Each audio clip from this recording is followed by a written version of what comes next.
Good evening, and welcome back to Stories to Sleep. Before we begin this journey through the ancient Norse cosmos, if you enjoy these explorations into mythology and history, please consider subscribing to the channel and leaving a like. Your support helps us continue bringing you these stories. Now, get comfortable, settle into your favorite spot, and let us venture together into the world of the Norse gods. In the time before time, when existence itself had not yet drawn its first breath, there was nothing. Not the nothing of empty space or silent darkness that we might imagine, but something far more ancient and absolute. The Norse called this void Ginnungagap, the yawning abyss, a gap so vast and profound that it preceded even the concept of vastness itself. Here, in this primordial emptiness, the seeds of all creation lay dormant, waiting for the moment when fire and ice would first meet. To the north of this great void stretched Niflheim, the realm of ice and mist. This was a land of primordial cold, where frost gathered in layers upon layers, where rivers of venom flowed and froze, creating mountains of poisonous ice. 11 rivers, known collectively as the Iliviga, sprang from a wellspring called Hvergelmir, deep within Niflheim. These rivers carried not water but a toxic mixture that hardened into ice as it flowed away from its source. The cold of Niflheim was not merely an absence of heat but a force unto itself, ancient and patient, spreading its frozen touch into the void of Ginnungagap. To the south lay Muspelheim, the realm of fire, as opposite to Niflheim as creation would allow. Here, flames danced eternally, not with the flickering warmth of a hearth fire but with a primordial intensity that predated both light and heat as concepts. Sparks flew constantly from this burning realm, shooting into the darkness of Ginnungagap like falling stars. Muspelheim was guarded even in these earliest times by Surtur, a being of pure flame who would one day play a crucial role in the ending of all things. His flaming sword burned brighter than any sun that would later hang in the sky, and he sat at the border of his realm, eternal and patient, waiting for a destiny that had been woven into the fabric of time itself. Between these two extremes, fire and ice began their slow approach across the yawning void. The heat from Muspelheim reached across Ginnungagap, warming the air and sending waves of fire that met the advancing cold from Niflheim. Where these forces collided, something remarkable occurred. The ice began to melt, not into water alone but into something more. The frozen venom from the rivers of Niflheim, warmed by Muspelheim's flames, dripped and pooled and began to take form. From this convergence of fire and ice, from the melting frost infused with the poisonous rivers, emerged the first living being. His name was Ymir, and he was a giant unlike any that would come after him. Ymir was a hermaphroditic being, containing within himself both male and female aspects, for differentiation had not yet occurred in the cosmos. As he slept in the warmth generated by the meeting of fire and ice, sweat formed under his left arm, and from this sweat emerged a man and a woman. His legs begat a son with each other, and thus from Ymir's own body came the first generation of giants, the Jotnar. These frost giants would become a race unto themselves, chaotic and powerful, representing the untamed forces that existed before order came to the cosmos. But Ymir was not alone in the melting ice. As the frost continued to thaw under Muspelheim's influence, another being took form. This was Audhumla, the primordial cow, whose name means abundance of humming or rich, hornless cow. She emerged fully formed from the dripping ice, and her existence served a purpose in this newborn world. 4 rivers of milk flowed from her teats, and with this cosmic milk, she nourished Ymir, giving him the sustenance he needed to grow and thrive in this harsh, emerging world. Audhumla herself required nourishment, and she found it in the salty ice blocks of the frost. She licked these blocks with her warm tongue, and as she did so, something extraordinary began to happen. On the first day of her licking, hair emerged from the ice. On the second day, a head appeared. And on the third day, she had freed an entire being from his icy prison. This was Buri, whose name meant producer or father, and he would become the first of the Aesir, the tribe of gods who would eventually rule the cosmos. Buri was beautiful and strong, the opposite in many ways of the chaotic Ymir. He represented the beginning of divine order, the first hint that the cosmos might become something other than the random collision of fire and ice. Buri produced a son, though the manner of this production remains shrouded in mystery. This son was named Bor, which simply meant son, and he would prove crucial to the unfolding of creation. Bor married Bestla, a giantess and the daughter of the giant Bolthorn, whose name meant baleful thorn. This marriage between the divine and the gigantic was significant, for it showed that the lines between gods and giants were not yet firmly drawn. From this union came 3 sons who would reshape existence itself: Odin, Vili, and Ve. These 3 brothers grew to maturity in a world still dominated by Ymir and his offspring. The frost giants multiplied, chaotic and powerful, filling the spaces of the emerging world with their presence. The brothers looked upon this chaos and saw the need for change, for order, for a world that could be shaped and structured rather than left to the random violence of elemental forces. The brothers made a decision that would echo through all of time. They would slay Ymir, the primordial giant from whose sweat all other giants had come. This was not merely murder but an act of cosmic transformation, for the brothers understood that from Ymir's body, they could craft the ordered world they envisioned. The battle was fierce, for Ymir was enormous and powerful, but the 3 brothers were divine and determined.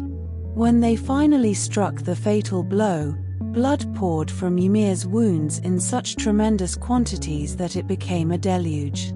This flood of blood drowned nearly all of the frost giants, washing them away in a crimson tide. Only one giant managed to escape this catastrophe. His name was Bergelmir, and he and his wife climbed into a hollowed tree trunk, what the Norse called a lur, which could serve as either a boat or a coffin. Floating on the sea of blood, they survived, and from them, all future generations of Jotnar would descend.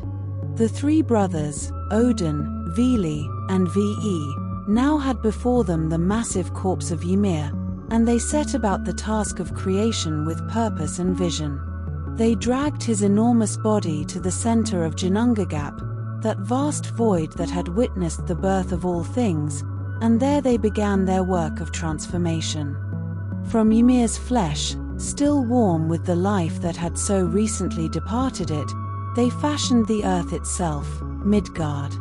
The soil was his skin and muscle, rich and fertile, capable of supporting life. From his bones, they created mountains, the great peaks that would rise across the land, standing as eternal monuments to the giant whose body they had been. His teeth and fragments of shattered bone became rocks and stones, scattered across the earth in countless numbers. The brothers took Ymir's blood, that which had not been lost in the great flood, and formed the seas, lakes, and rivers. These waters encircled Midgard, creating boundaries and divisions, separating land from land. His hair became the trees and all vegetation, forests that would grow thick and wild, covering the earth in green. For the sky, they used Ymir's skull, lifting it high above the earth and setting it in place. To hold this great dome aloft, they enlisted 4 dwarfs, beings who had emerged from the earth itself like maggots from flesh. These dwarfs, named Nordri, Sudri, Ostri, and Vestri, representing the 4 cardinal directions, north, south, east, and west, stood at the four corners of the world, supporting the sky on their shoulders for all eternity. The brothers flung Ymir's brains into the air, and they became the clouds, drifting across the sky, bringing rain and shadow. From the giant's eyebrows, they fashioned a protective fence around Midgard, creating a barrier that would help keep the remaining giants at bay in their own realm, which came to be known as Jotunheim. The three brothers then turned their attention to the sparks and embers that continued to fly from Muspelheim. They gathered these burning fragments and cast them into the sky, and they became the stars, fixed in their courses, bringing light to the darkness. Two of the largest sparks they set in particular courses across the sky. One became the sun, radiating warmth and light. The other became the moon, reflecting that light through the darkness of night. But the sun and moon did not move of their own accord. The brothers created two wolves, Skoll and Hati, who would chase these celestial bodies across the sky for all time. Skoll pursued the sun, while Hati chased the moon, and their eternal hunt gave motion to the heavens, creating the cycle of day and night. It was said that during solar and lunar eclipses, the wolves had nearly caught their prey, and one day, during the events of Ragnarok, they would finally succeed. The world now had structure and form, but it was still empty of human life. One day, as the brothers walked along the seashore, they discovered two logs washed up on the sand. One was from an ash tree, the other from an elm. The brothers saw potential in these pieces of driftwood and decided to give them life and form. Odin, the eldest and most powerful, gave the logs breath and spirit, Ond and Ar, the vital force of life and the consciousness to be aware of that life. Vili gave them intelligence and the power of movement, allowing them to think and act. Ve gave them the senses, the ability to see, hear, smell, taste, and touch, as well as clothing and names. The man they called Ask, from the ash tree, and the woman they called Embla, from the elm. These were the first humans, the ancestors of all mankind, and the brothers placed them in Midgard, the middle realm, where they would live and multiply.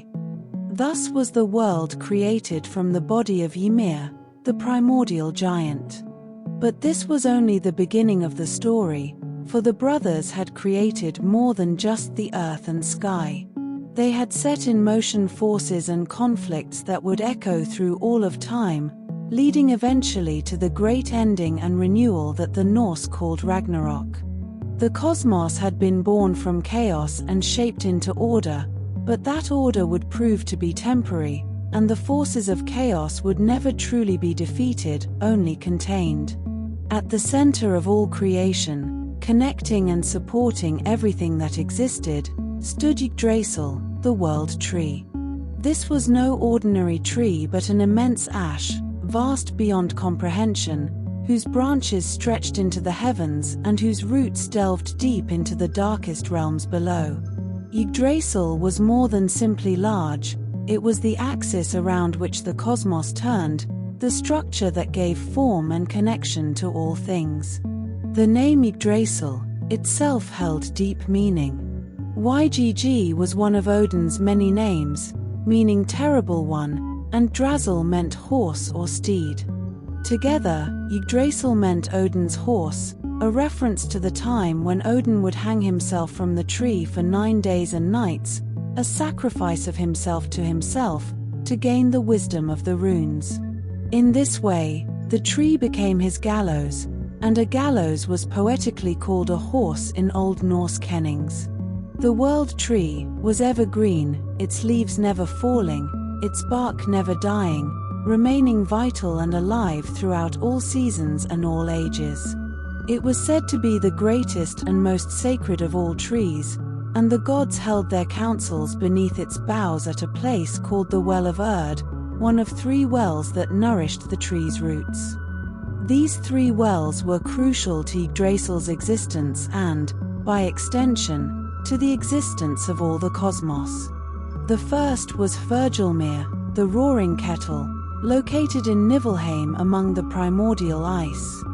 From this well sprang many rivers, including the venomous streams that had existed since before creation. It was a source of tremendous power but also of chaos and poison. At this well dwelt Nidhogg, a fearsome dragon whose name meant curse striker or he who strikes with malice. Nidhogg spent his time gnawing at the roots of Yggdrasil, attempting to destroy the tree, though his efforts were endless and never complete. Alongside him were countless serpents, all working to damage the great tree. The second well was Mimisbrunna, the Well of Wisdom, located beneath the root that extended into Jotunheim, the land of giants. This well was guarded by Mimi, a being of tremendous wisdom and knowledge. Mimi had been beheaded during the Aesirvani War, but Odin had preserved his head, and it could still speak and offer counsel. Odin had sacrificed one of his eyes to drink from this well, gaining immense wisdom in exchange for his sight. The waters of Mimisbrunna contained knowledge of all things, past and future, and Odin would often return to consult with Mimi's head when he needed guidance. The third well was Erdabrunna, the Well of Fate, located beneath the root that extended into Asgard, the realm of the gods. At this well lived the Norns, three powerful beings who controlled the destiny of all creatures, gods and men alike. Their names were Erd, meaning fate or that which has been, Verdandi, meaning that which is becoming, and Skuld, meaning that which should be or debt. These three represented the past, present, and future, and they wove the threads of fate for every being in existence. Each day, they drew water from the well and mixed it with the mud from around it, creating a mixture they poured over Yggdrasil's roots to preserve the tree and keep it healthy. Living within and around Yggdrasil were many creatures. At the very top of the tree perched an eagle of tremendous size, whose name was not recorded in the surviving sources. Between the eagle's eyes sat a hawk named Vedrfolnir, whose name meant storm pale or wind bleached. This eagle had clear sight of all the realms and reported what it saw to Odin.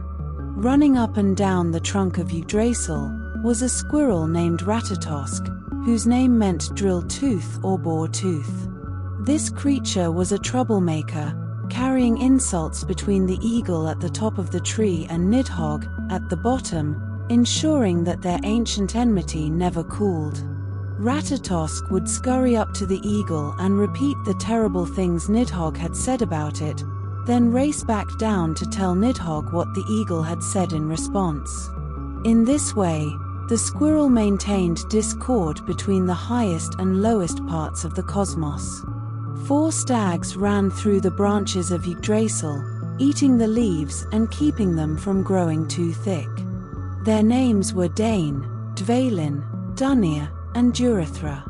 These creatures represented the constant cycle of destruction and renewal that characterized the Norse view of the cosmos. From Yggdrasil's branches and roots grew the 9 realms, each a world unto itself, each with its own characteristics, inhabitants, and role in the cosmic order. These realms were not arranged in a simple hierarchy but existed in complex relation to one another, connected by the branches and roots of the great tree. Asgard was the highest realm, the home of the Aesir gods.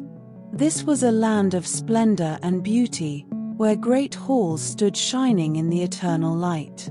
The realm was surrounded by a great wall, though this wall was incomplete, the result of a famous tale involving Loki and a giant mason. Within Asgard stood many magnificent structures. Valhalla, Odin's great hall, was here, with its 540 doors, each large enough for 800 warriors to march through side by side. The roof was thatched with golden shields, and spear shafts formed the rafters. Here, the Einherjar, the chosen dead warriors, feasted and fought in preparation for Ragnarok.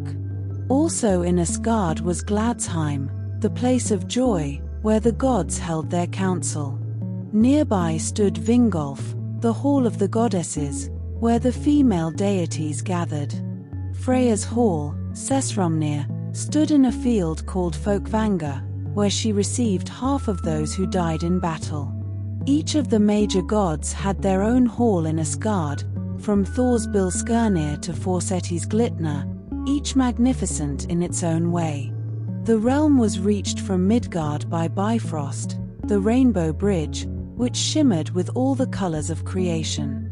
This bridge was guarded by Heimdall, the vigilant god who could see for 100 leagues in all directions and hear grass growing on the earth and wool growing on sheep. He stood eternal watch, waiting for the day when the enemies of the gods would cross Bifrost, and he would sound his horn, Gjallarhorn, to signal the beginning of Ragnarok. Midgard was the realm of humans, located in the middle of the cosmic structure, surrounded by the vast ocean. The name itself meant middle enclosure or middle fortress, reflecting its position between the divine realms above and the darker realms below, as well as its protection from the chaos of the giants. This was the world where Ask and Embla and all their descendants lived. It was here that the drama of human life unfolded, watched over by the gods from Asgard above. The oceans surrounding Midgard were so vast that they stretched beyond sight, and in these waters dwelt Jormungandr, the world serpent, one of Loki's 3 terrible children. The serpent had grown so large that it encircled all of Midgard, holding its own tail in its mouth. When it would finally release that tail, Ragnarok would begin. Thor was particularly associated with Midgard, serving as its protector against the giants who constantly threatened to invade and destroy. The thunder god would ride in his chariot across the sky, and when humans heard thunder, they knew Thor was out fighting giants, defending their realm from chaos. Jotunheim was the realm of the giants, a land of wilderness and untamed nature. Here, great mountains rose to pierce the clouds, and dark forests stretched endlessly.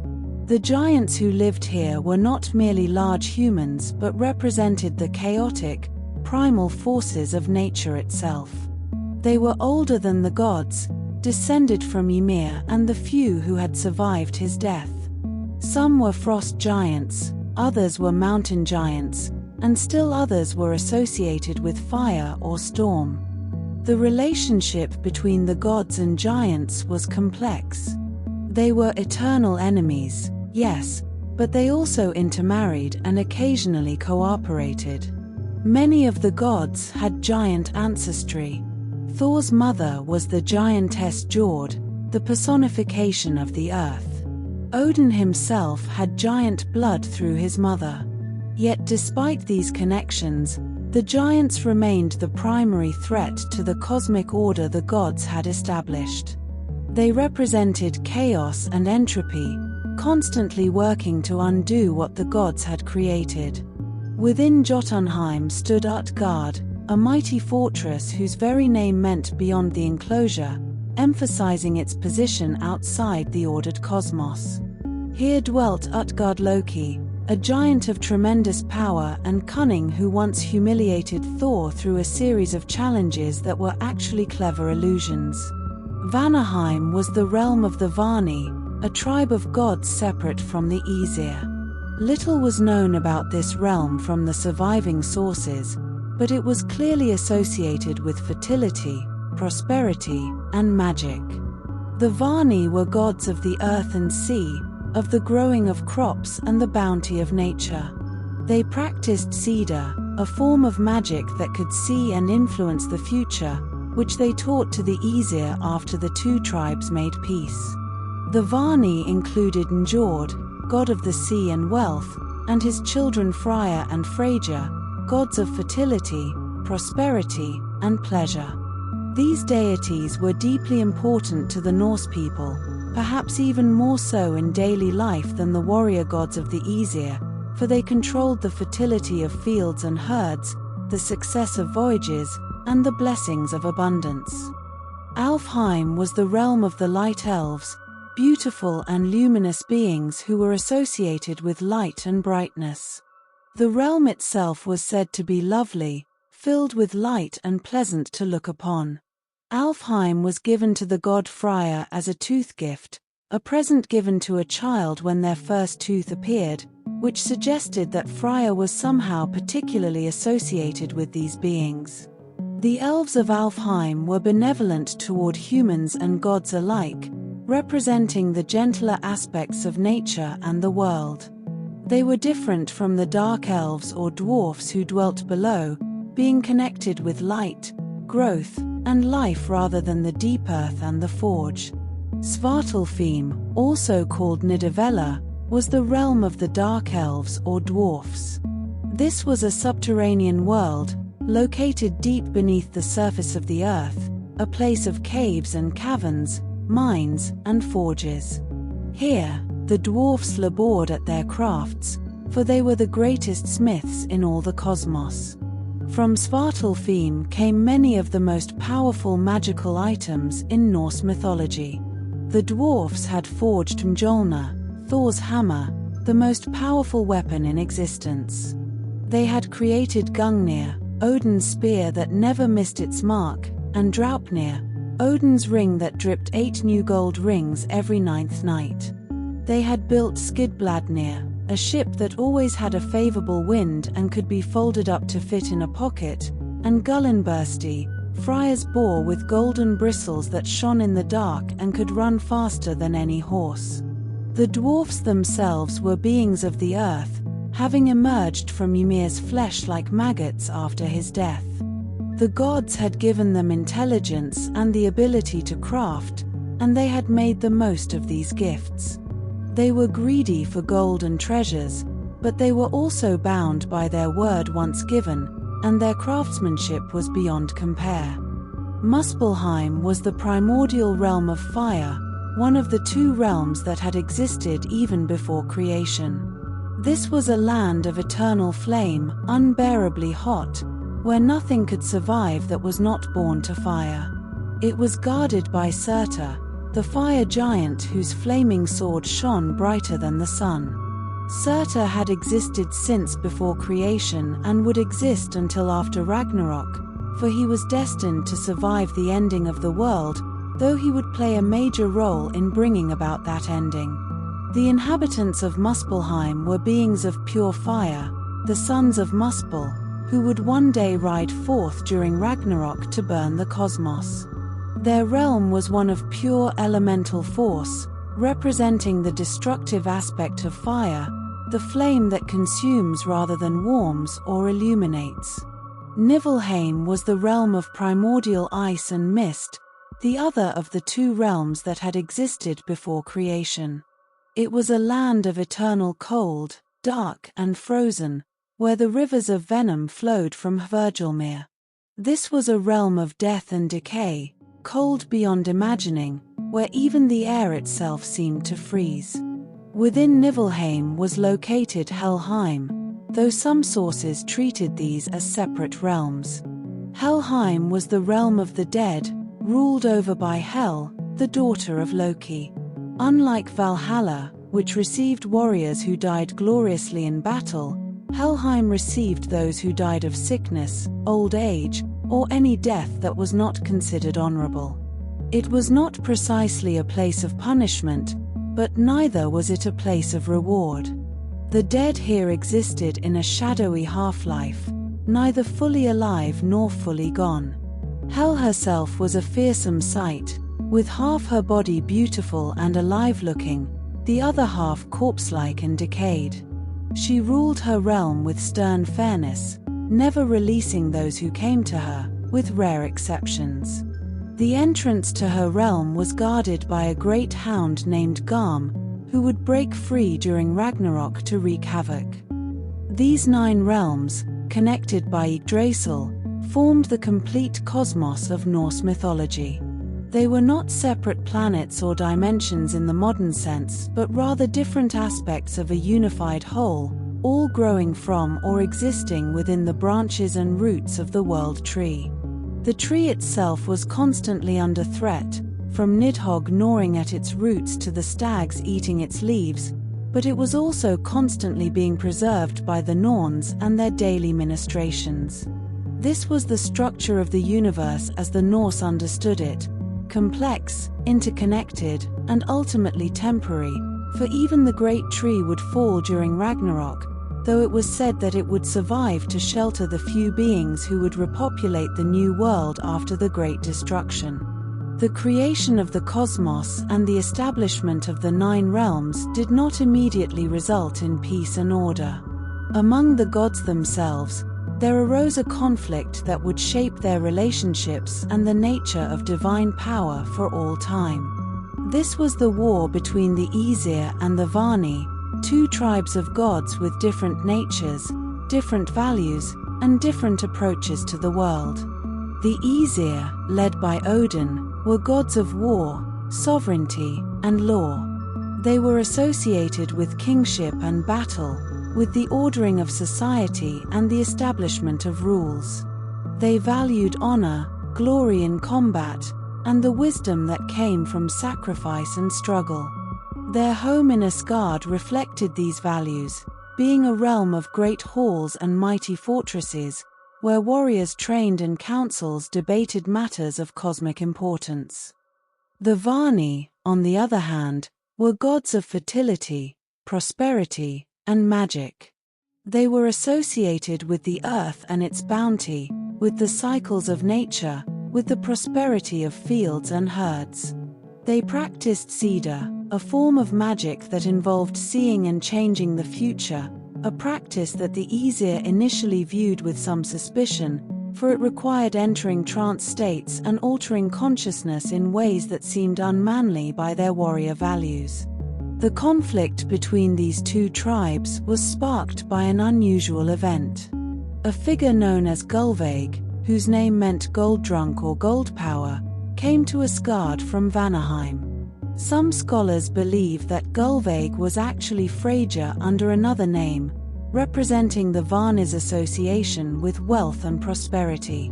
This mysterious figure spoke of power and gold, and her words somehow deeply disturbed the Aesir. 3 times the Aesir attempted to burn Gullveig in a fire, and 3 times she emerged reborn. After her 3rd resurrection, she became known as Hyde, meaning bright one or honor, and she went about practicing Sida magic, which she knew well. She became beloved by women and those who sought her wisdom, but the Aesir felt threatened by her presence and her power. This led to the outbreak of war. Odin cast his spear, Gungnir, over the host of the Vani, a ritual act that marked the formal beginning of hostilities. The war that followed was long and brutal. The Aesir were mighty warriors, skilled in combat and possessed of powerful weapons. But the Vani had their own strengths, including their mastery of Sida magic, which allowed them to strike in unexpected ways and to turn the natural world itself against their enemies. The war raged across the cosmos, with neither side able to gain a decisive advantage. Asgard's walls were breached and rebuilt multiple times. Battles were fought in various realms, with both sides suffering losses. The Aesir had strength and battle prowess, but the Vani had magic and the blessings of fertility, and they could strike at the Aesir's prosperity as easily as the Aesir could strike at them with swords. Eventually, both sides grew weary of the conflict. Neither could claim victory, and both had suffered greatly. The gods of both tribes came together and decided to make peace. But this was not to be a simple cessation of hostilities. To ensure that the peace would last, they decided to exchange hostages, important members of each tribe who would go to live among their former enemies as guarantees of good faith. The Vani sent their finest. Njord, the god of the sea and wealth, came to dwell in Asgard, bringing his wisdom and his blessings. With him came his 2 children, Freya and Freyja, twin deities of fertility and prosperity. Freya brought his gifts of peaceful plenty and his connection to the earth's bounty. Freya brought her knowledge of cedar magic and her association with love and desire. The Aesir, in turn, sent Honi and Mimi to Vanaheim. Honi was tall and handsome, carrying himself with great dignity, and the Vani initially made him a chieftain. But Honi had a strange quality. He was indecisive and could only make decisions when Mimi was present to counsel him. Mimi, meanwhile, was the source of great wisdom, able to answer any question and provide guidance on any matter. The arrangement worked well at first. Honi, with Mimi always by his side, seemed like a wise and capable leader to the Vani. But eventually, they noticed that whenever Honi had to make a decision on his own, he would respond with uncertainty, saying things like "let others decide" or "let the decision be made by council." The Vani realized they had been deceived into accepting a hostage who was essentially useless without his companion. In anger at this trickery, the Vani beheaded Mimi and sent his head back to the Aesir.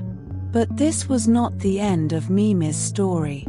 Odin took the head, which still retained its wisdom and ability to speak, and preserved it with herbs and magic. He set it beside the Well of Wisdom in Jotunheim, and from then on, Odin would consult Mimi's head when he needed the deepest and most profound counsel. In this way, what seemed like a tragedy became another source of wisdom for the All-Father. Despite this grim incident, the peace held. The Vani who came to live in Asgard were welcomed and honored, granted seats among the Aesir and treated as equals. Freya, in particular, became one of the most important goddesses in Asgard. She taught the Aesir the practice of cedar magic, including Odin himself, who mastered this art despite its association with practices the Aesir had once considered beneath their dignity. The exchange of hostages and knowledge between the two tribes enriched both. The Aesir gained the prosperity magic and earth wisdom of the Vani, learning to value growth and bounty alongside battle prowess and honor.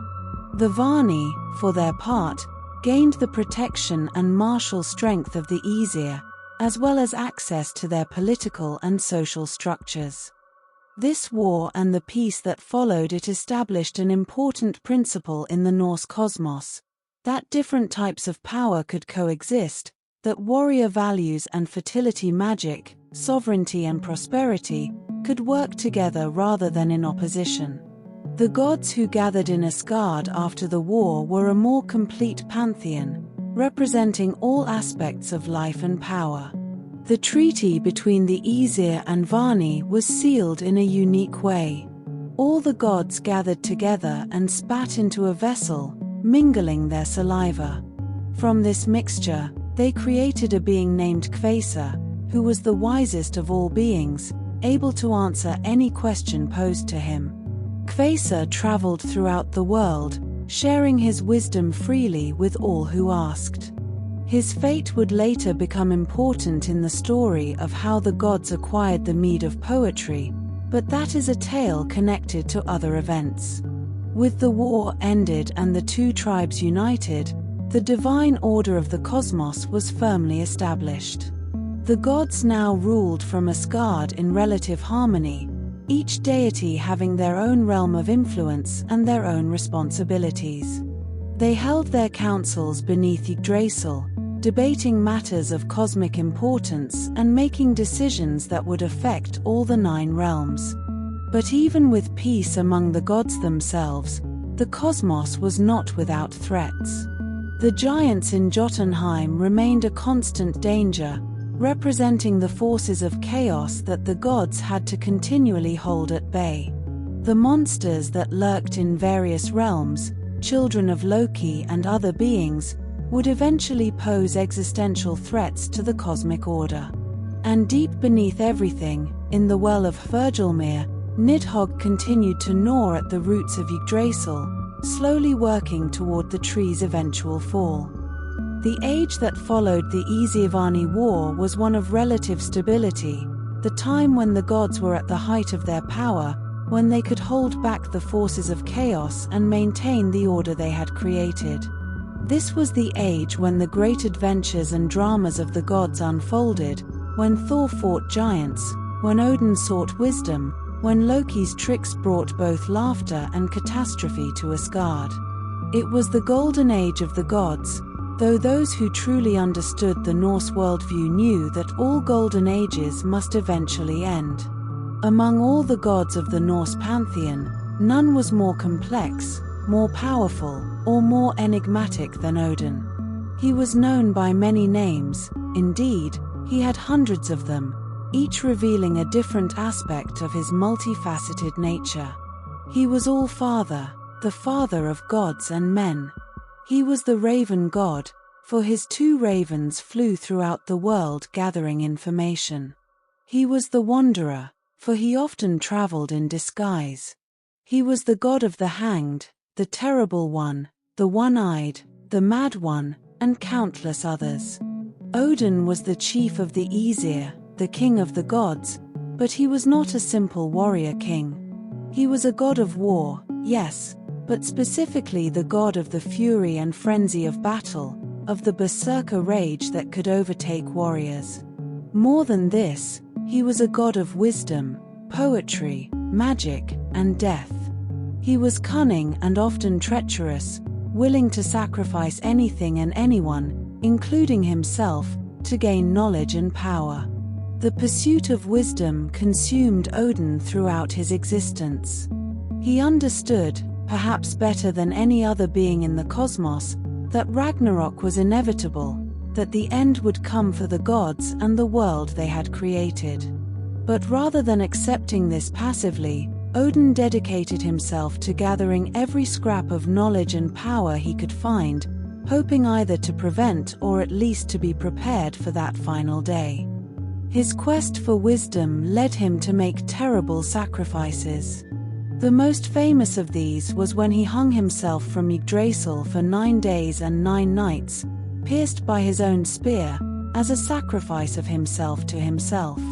He hung there without food or water, peering down into the darkness below, until at last the runes revealed themselves to him. The runes were not merely letters but sources of magical power, each one containing cosmic secrets. When Odin finally grasped them, he fell from the tree with a scream, but he had gained knowledge that no other being possessed. Even before this sacrifice, Odin had given up one of his eyes to drink from Mimi's well, the Well of Wisdom. He had approached Mimi and asked to drink from the well, and Mimi, who knew the value of what he guarded, demanded a high price. Without hesitation, Odin plucked out one of his own eyes and cast it into the well. The eye remained there, staring up from the depths, while Odin drank deeply of the waters of wisdom. From that moment forward, he wore a hood or wide-brimmed hat to shadow his missing eye, but his remaining eye saw with terrible clarity, perceiving truths that others could not. Odin learned the practice of cedar magic from Freya, despite the fact that this was considered by the Aesir to be a feminine art, associated with practices that warriors considered unmanly. Cedar involved entering trance states, allowing one's spirit to journey while one's body remained in a vulnerable, almost death-like state. It was magic that could see and shape the future, but it required a surrender of control that went against everything the warrior culture valued. Odin learned it anyway, for he would not let pride stand in the way of power and knowledge. His pursuit of wisdom extended to the dead. Odin had the power to raise corpses and make them speak, revealing the secrets they had learned in death. He traveled to the underworld itself to consult with a dead Circe, compelling her to reveal prophecies about the future, including details about Ragnarok and the fate of his beloved son Balder. To aid in his constant gathering of information, Odin had several helpers. 2 ravens, Hugin and Munin, whose names meant thought and memory, flew out each day to circle the world. They observed everything that happened and returned each evening to perch on Odin's shoulders and whisper into his ears all they had seen and heard. Odin valued these ravens greatly, though he admitted that he feared each day that Hugin might not return, but he feared even more that Munin might fail to come back, for he could function without thought, perhaps, but not without memory. Odin also had 2 wolves, Jerry and Freki, whose names both meant greedy or ravenous. These beasts accompanied him always, and at feasts in Valhalla, Odin would feed them all the meat from his plate, for he himself required no food, sustaining himself entirely on wine. His greatest possession was his 8-legged horse, Sleipnir, the fastest steed in all the 9 realms. Sleipnir could gallop across the sky, over the sea, and even journey to the underworld and back. The horse was actually one of Loki's children, born when Loki, in the form of a mare, had lured away a giant's powerful stallion during the building of Asgard's walls. When Loki later gave birth to an unusual foal with 8 legs, Odin claimed the horse for himself, and Sleipnir became his constant companion. Odin's weapons were as legendary as his wisdom. His spear, Gungnir, had been forged by the dwarfs and never missed its mark when thrown. Odin would hurl it over the army he wished to dedicate to himself, claiming their deaths in his name. He also possessed Draupnir, a golden arm ring that dripped 8 new rings of equal weight every 9th night, making it a source of endless wealth. But perhaps Odin's greatest creation was Valhalla, the Hall of the Slain. This enormous structure stood in Asgard, so vast that it had 540 doors, each wide enough that 800 warriors could march through side by side. The walls were made of spear shafts, the roof was thatched with golden shields, and armor covered the benches. This was where Odin gathered the Einherjar, the chosen dead warriors. When a warrior died bravely in battle, the Valkyries, Odin's female spirits who chose the slain, would descend to the battlefield. They would select the finest warriors and carry them to Valhalla. There, the warriors would spend their days fighting in the courtyard, honing their skills in glorious combat. Each evening, any who had fallen during the day's battle would rise again, healed and whole, and all would return to the hall to feast on the meat of Serimnir, a boar that was slaughtered each day and came back to life each evening, providing endless sustenance.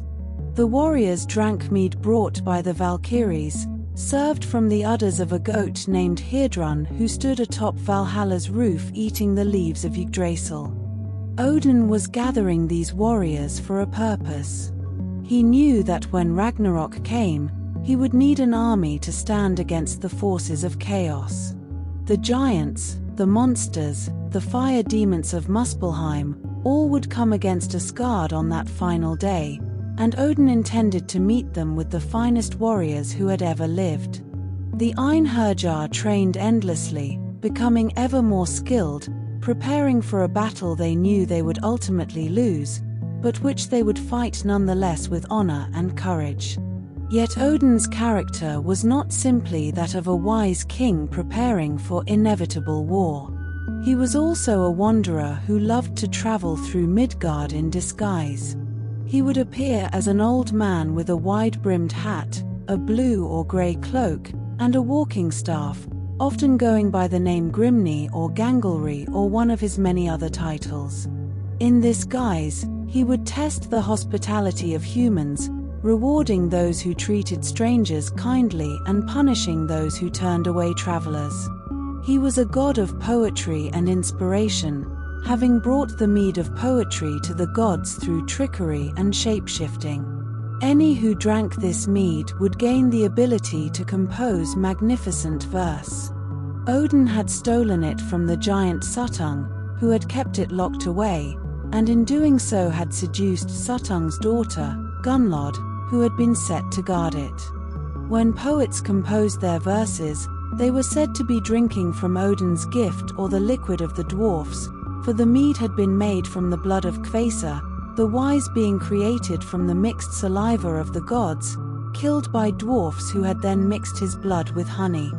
Odin's hall in Asgard was called Valaskjalf, and in it stood his high throne, Hlidskjalf, from which he could see into all the 9 realms. When he sat upon this throne, nothing was hidden from his gaze. He could watch events unfold anywhere in the cosmos, though what he saw there often troubled him, for he knew the future and understood that all his wisdom and preparation might not be enough to change it. His relationships with his family were complex. His wife was Frigg, the queen of the gods, who also had the power of prophecy, though she never revealed what she knew. Together they had several children, including Balder, the most beloved of all the gods, whose death would set in motion the events leading to Ragnarok. Odin also fathered children with various giantesses and other beings. Thor was his son by Jord, the personification of the earth. Vidar, the silent god who would avenge Odin's death, was his son by the giantess Grid. Another son, Vali, would avenge Balder. Odin's treatment of his own sons could be harsh. He loved them, certainly, but he was willing to sacrifice them if fate demanded it. When he learned through prophecy that Balder would die and that this death would begin the chain of events leading to Ragnarok, he did not simply accept it with resignation. He traveled to the underworld to consult with a dead seer, trying to learn if there was any way to prevent it. But in the end, despite all his wisdom and power, he could not save his son, for the Norns had woven what they had woven, and even the All-Father could not change the threads of fate once they were spun. This powerlessness in the face of fate was perhaps Odin's greatest torment. He was the wisest of all beings, he could see the future, he knew exactly what was coming, and yet he could not prevent it. He could only prepare, gathering his warriors, hoarding knowledge, making alliances, and hoping that somehow, when the final moment came, it might be enough. But deep in his heart, he knew the truth that all the Norse understood, that the forces of chaos and entropy would eventually overwhelm the order the gods had created, that Ragnarok would come, and that even the gods themselves would fall. Yet despite this knowledge, or perhaps because of it, Odin continued his eternal quest for wisdom. He was a god who embodied the paradox at the heart of Norse mythology, the simultaneous belief in fate and the importance of struggle. The future might be fixed, but that did not mean one should simply accept it passively. One should fight, prepare, seek every advantage, and when the end came, meet it with courage and strength. This was Odin's way, and he was both the wisest and the most tragic of all the gods because of it. Where Odin was cunning and mysterious, constantly seeking wisdom through sacrifice and subterfuge, Thor was straightforward and honest, a god of action rather than contemplation. He was the son of Odin and Jord, the earth itself, and perhaps because of this connection to the solid ground beneath men's feet, he became the god most beloved by common people throughout the Norse world.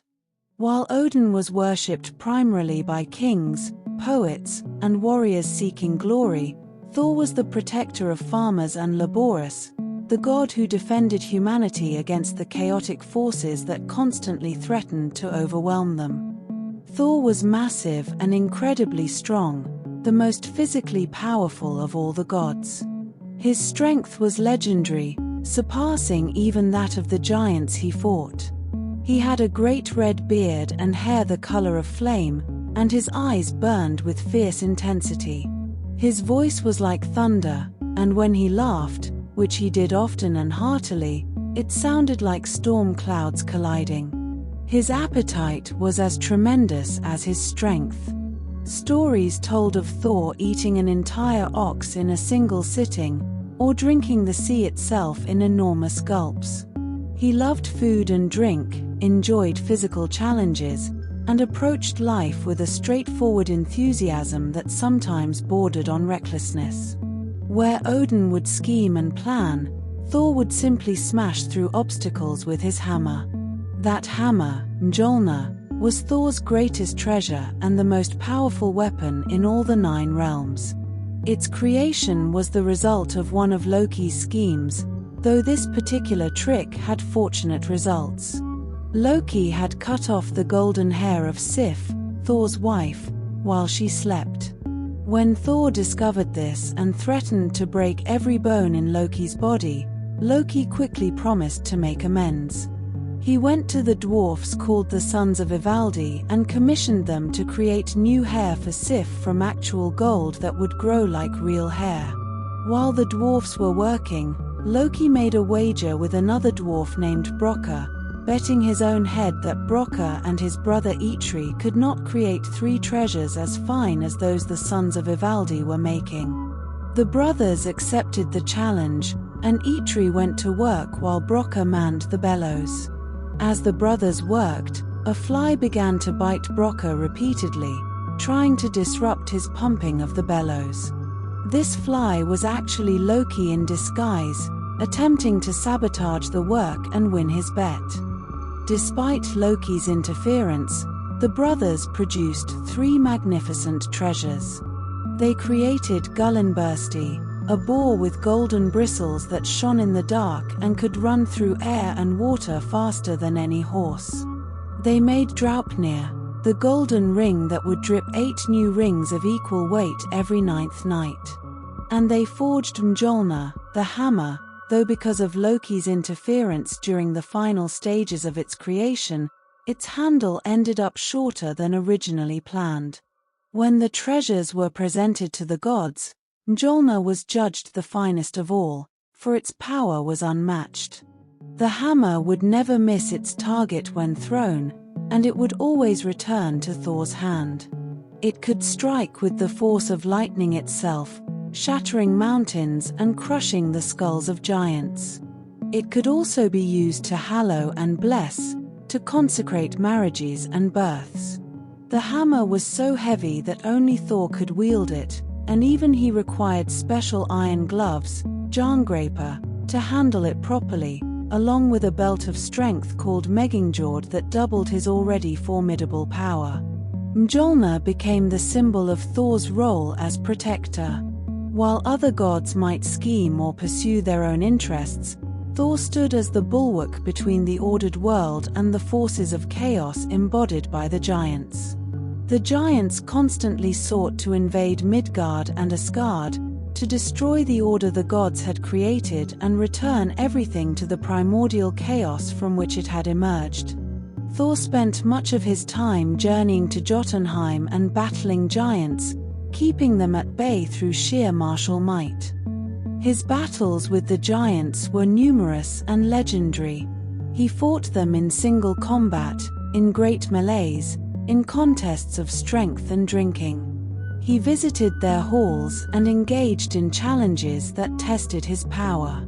One famous story told of his journey to the hall of Utgard Loki, where he was subjected to a series of tests that seemed to show him failing and weak.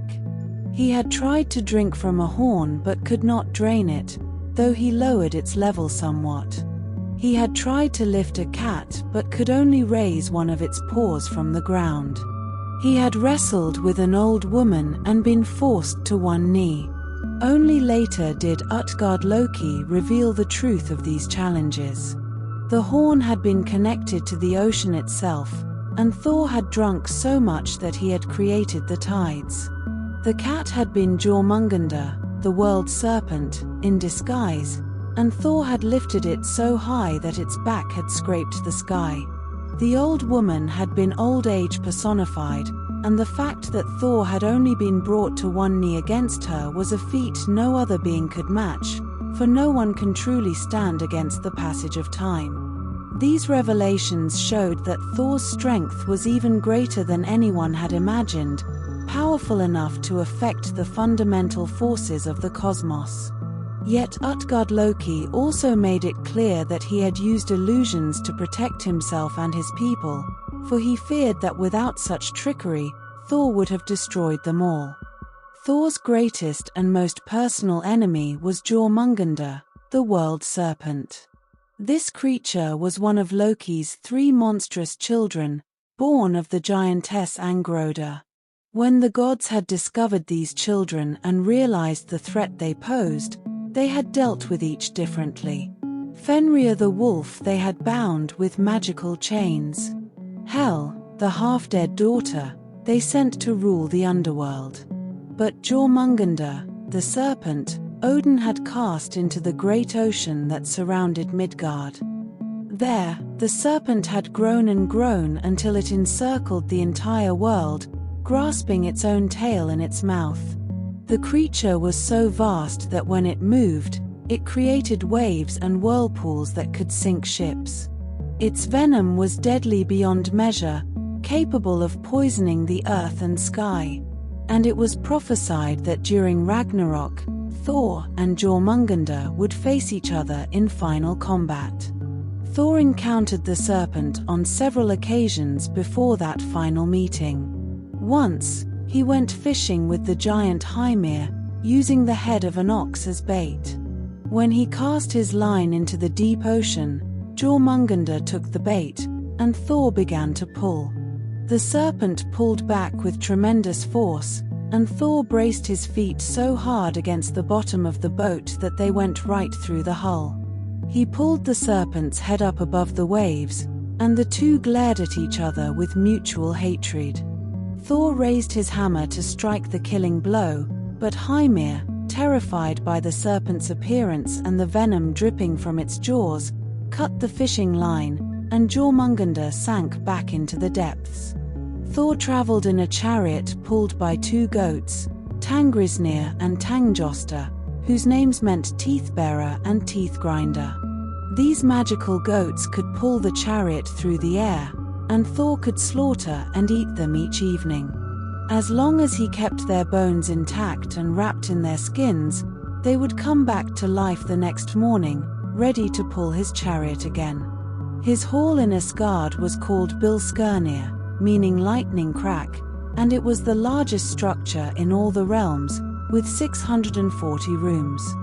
Here, Thor would return between his adventures to feast with his family and rest before heading out again to defend the realms from giant incursions. Thor's relationship with Loki was complex. Though Loki often caused trouble for the gods, he and Thor frequently traveled together on adventures. Loki's cunning complemented Thor's strength, and together they retrieved stolen treasures, tricked giants, and dealt with various threats to Asgard. Yet this partnership was uneasy, for Loki's tricks often created as many problems as they solved, and Thor had little patience for elaborate schemes when simple violence would suffice. Despite his power and his importance, Thor was not without his vulnerabilities. His straightforward nature meant he could be tricked by those more cunning than himself. His hot temper sometimes led him into situations where force alone could not prevail. And the prophecy of his death hung over him, for it was foretold that he would slay Jormungandr during Ragnarok but would himself die from the serpent's venom moments after his victory. Yet Thor never seemed troubled by this knowledge the way Odin was. Where the All-Father brooded over fate and sought desperately to find some way to change or at least prepare for it, Thor simply continued his work. He defended Midgard because that was what he did. He fought giants because they needed to be fought. He wielded Mjolnir because he was its master. The future would come when it came, and he would face it with hammer in hand and thunder in his voice. This quality made Thor beloved among humans in a way that Odin never quite managed. People could understand Thor. They might not possess his strength, but they understood his values: hard work, straightforward dealing, protection of home and family, meeting challenges head-on rather than through deception. When thunder rolled across the sky, people knew that Thor was out fighting giants on their behalf, defending their world from chaos. When they needed courage, they touched the symbol of Mjolnir they wore around their necks, drawing strength from the god who never stopped fighting. Thor had several children, including Modi and Magni, whose names meant wrath and strength, sons who inherited their father's power and would survive Ragnarok to live in the new world. He also had a daughter, Thrud, whose name meant might. These children represented the continuation of Thor's strength and values into future generations. His wife, Sif, was a goddess whose most notable feature in the surviving stories was her beautiful golden hair, the hair that grew from actual gold after Loki's mischief and the dwarf's craftsmanship. She was associated with the earth and harvest, a fitting match for Thor, who, despite his role as a warrior god, was also connected to the fertility of the land through his mother Jord and his protection of farmers and their fields. Thor's role in the cosmos was fundamentally conservative. While Odin sought change through the acquisition of wisdom and Loki brought change through chaos and trickery, Thor fought to maintain things as they were. He stood against entropy, against the forces that would unmake the world. He was the wall between order and chaos, and he would hold that line until the very end. And hold it he did, right up until Ragnarok itself, when he would face Jormungandr for the final time. In that last battle, Thor would prove victorious, crushing the serpent's skull with Mjolnir and ending the threat it had posed since the beginning of time. But victory would come at a cost, for the serpent's venom would claim Thor's life mere moments after his triumph. He would take 9 steps before falling dead, his last act one of protection, slaying the monster that had threatened the world for so long. This was Thor's destiny, to fight, to defend, to hold the line until he could hold it no longer. And in the Norse view of the world, this was not a tragedy but a triumph, for he would die doing exactly what he was meant to do, defending the world and its people to his very last breath. Among all the gods of the Norse pantheon, none was more complicated, more contradictory, or more controversial than Loki. He was not, strictly speaking, one of the Aesir, though he lived among them and was counted as Odin's blood brother through an oath they had sworn in the distant past. Loki's origins were giant-blooded. His father was Farbauti, a giant whose name meant cruel striker, and his mother was Laufey or Nal, sometimes said to be a goddess or giantess. Despite these origins among the Aesir's traditional enemies, Loki had been accepted into Asgard and had become one of Odin's closest companions. But Loki was never quite one of them. He was the trickster, the shapeshifter, the one who broke rules and crossed boundaries that others respected. His nature was fundamentally different from the other gods. Where they represented order, specific domains, clear roles and responsibilities, Loki represented change, chaos, the overturning of expectations. He was handsome and quick-witted, charming when he wanted to be, but there was always something dangerous beneath his smile, a sense that his loyalty could never be completely trusted. His relationship with the other gods was complex and changed throughout the myths. In earlier stories, Loki often helped the gods, using his cunning to retrieve stolen treasures or to trick the giants who threatened Asgard. It was Loki who had ensured that the gods received their greatest treasures from the dwarfs. It was Loki who often accompanied Thor on adventures, his cleverness complementing Thor's strength. When the gods needed someone who could think outside the bounds of honor and propriety, they turned to Loki. Yet Loki's help always came with a price, even if that price was not immediately apparent. His tricks often created problems even as they solved others. He had cut off Sif's hair, then arranged for its replacement, but only after Thor threatened to kill him. He had caused a giant builder to nearly complete Asgard's wall, which would have resulted in the giant claiming Freya, the sun, and the moon as payment. And while Loki did eventually solve this problem, He did so by seducing the giant's horse while in the form of a mare, later giving birth to the eight-legged Sleipnir as a result. Loki's shape-shifting abilities were unmatched among the gods. He could become a salmon, a fly, a flea, an old woman, a mare, or countless other forms. This ability allowed him to move between worlds and social roles in ways others could not. He could enter places barred to the gods, could seduce those who would never have accepted him in his true form, could escape from seemingly impossible situations by simply becoming something else. This made him invaluable but also deeply unsettling to the other gods, who were what they were and could not simply change their nature at will. But Loki's most significant role in Norse mythology came through his children, for he fathered beings who would eventually bring about the end of the world. By his wife Sigyn, a loyal goddess who would stand by him even in his worst moments, Loki had two sons, Nafi and Vali. These sons would meet terrible fates, caught up in the gods' punishment of Loki. But it was Loki's children by the giantess Angroda whose names would be spoken with dread throughout the cosmos.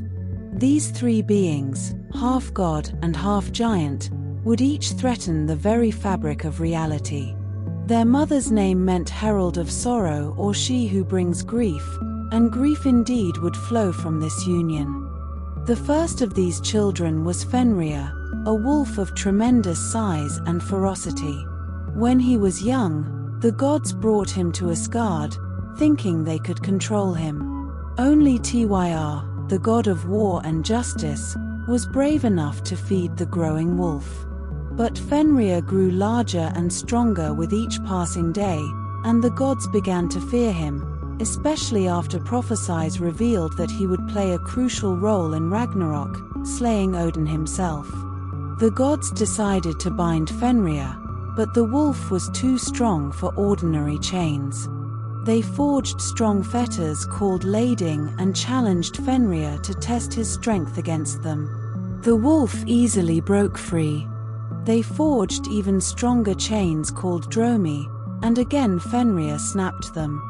Finally, the gods turned to the dwarfs, who created Gleipnir, a magical ribbon made from impossible things, the sound of a cat's footfall, the beard of a woman, the roots of a mountain, the sinews of a bear, the breath of a fish, and the spittle of a bird. These things did not exist in the normal world, which was precisely why they could bind what physical chains could not.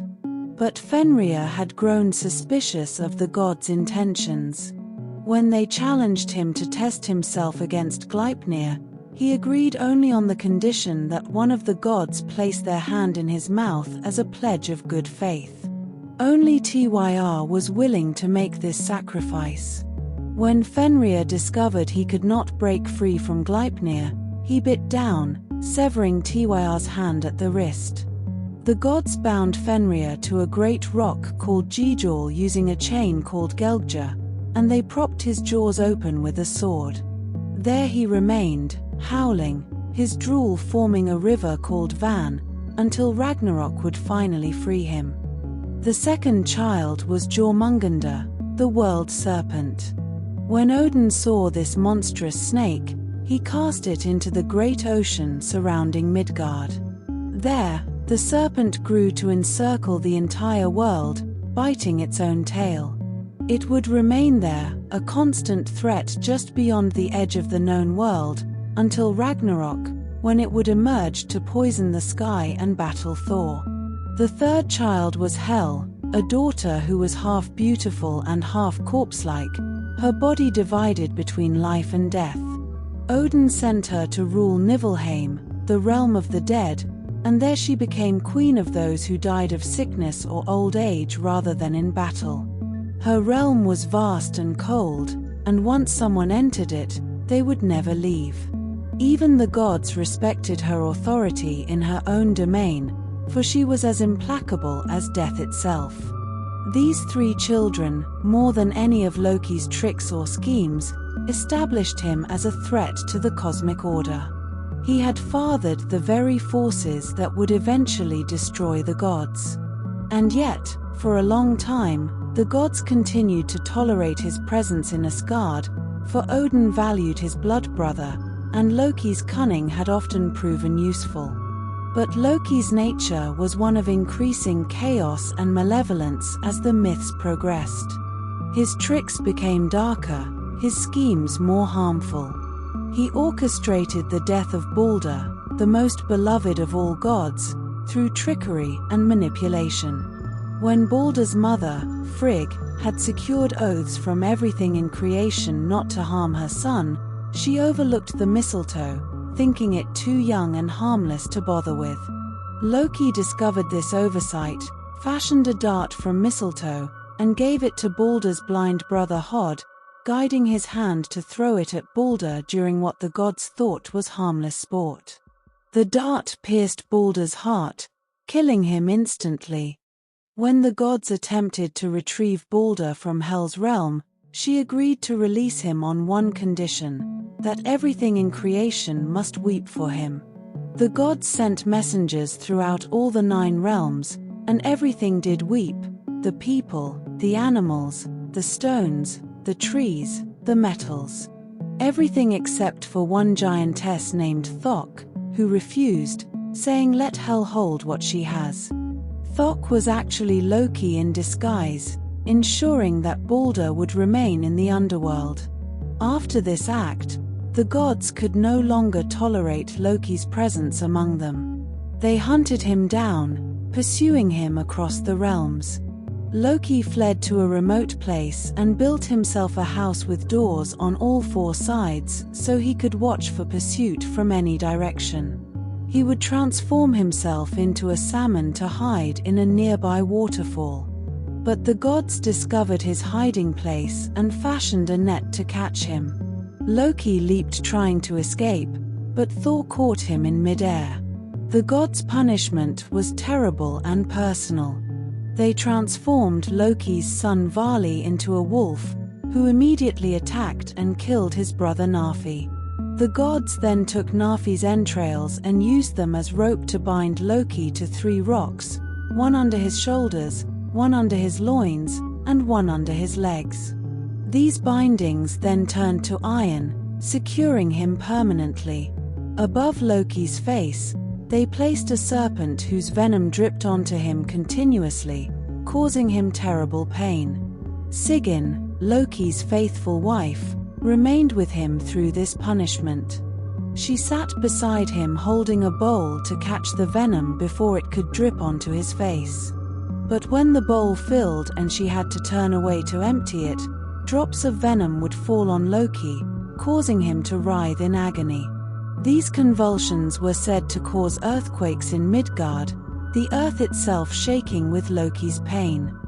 There Loki would remain bound until Ragnarok, when all bonds would break and all imprisoned things would be freed.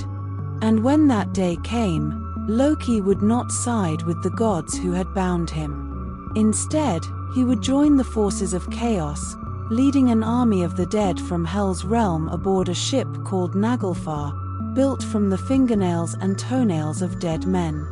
He would fight against his former companions, fully embracing his role as an agent of destruction.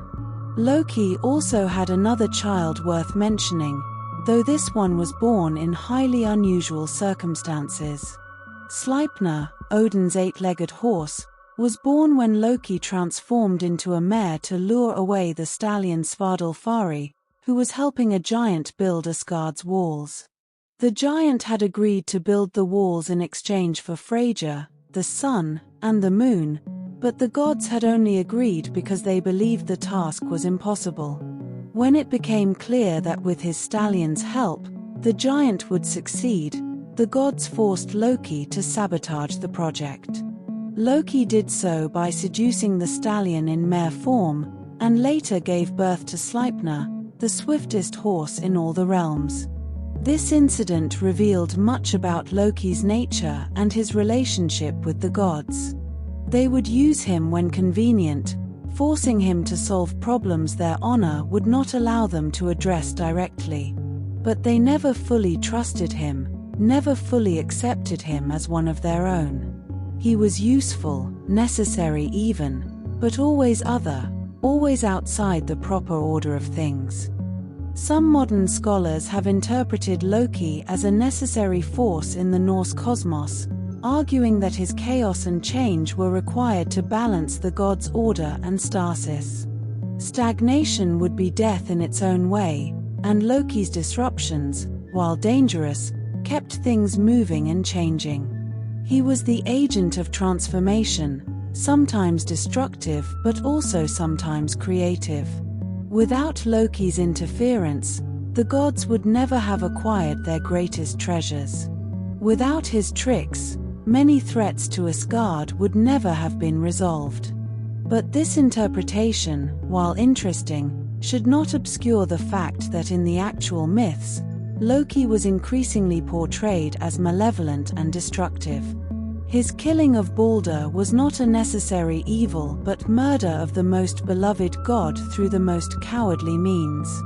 His refusal to weep for Balder, ensuring the beautiful god remained in Hel's dark realm, was pure spite. And his ultimate betrayal, leading armies against the gods during Ragnarok, showed that whatever useful purposes he might have served earlier, he had finally and completely turned against the order he had once helped maintain. Loki's ultimate fate during Ragnarok would be to face Heimdall, the guardian of Bifrost.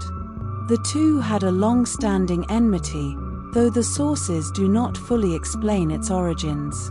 During the final battle, Loki and Heimdall would slay each other, each dying by the other's hand. It was a fitting end for the trickster, destroyed not by the straightforward might of Thor or the wisdom of Odin, but by the watchful guardian who had always seen through his deceptions, who had stood eternal vigil against the very chaos that Loki embodied. In the end, Loki was perhaps the most tragic figure in Norse mythology, not because his fate was unfair, but because it seemed inevitable from the beginning. He was the chaos that could never be fully integrated into order, the outsider who could never truly belong, the agent of change in a world that feared change because it led inevitably to entropy and destruction. He helped the gods, and he harmed them. He saved them, and he destroyed them. He was their companion, and their doom. And this contradiction was not a flaw in the stories but their very point, for Loki represented the uncomfortable truth that order and chaos, creation and destruction, were not opposites but intertwined aspects of the same reality. Among the gods who came to Asgard as hostages after the Ysivani War, none would prove more significant than Freya. She was the daughter of Njord and the sister of Freya, twin deities who brought with them the blessings of fertility and prosperity that the warlike Aesir had lacked. But while her brother was important, Freya herself became one of the most powerful and complex goddesses in the entire Norse pantheon. Freya's name simply meant lady, just as her brother's name Freya meant lord. These generic titles suggested that they were, in some sense, the goddess and god, the archetypal divine feminine and masculine. Freya was the goddess of love and beauty, but her domain extended far beyond simple romance. She was also a goddess of war, of magic, of death, and of fate itself.